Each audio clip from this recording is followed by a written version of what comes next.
খেলা চলাকালে মাঠে ক্রিকেটারের মোবাইল সঙ্গে রাখার ঘটনা বিরল। এবার কাউন্টি ক্রিকেটে তেমন ঘটনাই দেখা গেল। ম্যানচেস্টারে ল্যাঙ্কাশায়ারের হয়ে ব্যাট করতে নেমেছিলেন টম বেইলি। সে সময় রান নিতে গেলে তার পকেটে থাকা মোবাইলটি নিচে পড়ে যায়, যে ঘটনার ভিডিও ইতিমধ্যে ভাইরাল হয়ে গিয়েছে। ইনিংসের 114তম ওভারে জোসোর বিপক্ষে রান নেওয়ার সময় পকেট থেকে মোবাইল ফোনটি পড়ে যায় বেইলির।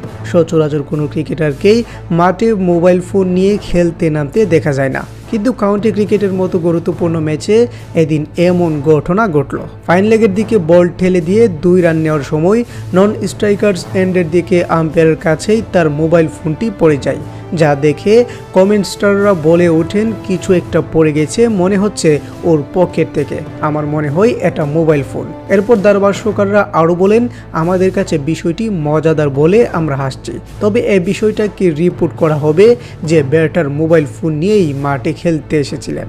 এদিকে বেইলির পকেট থেকে মোবাইল পড়ে যাওয়ার ভিডিও ইতিমধ্যে সোশ্যাল মিডিয়ায় ভাইরাল হয়ে গিয়েছে।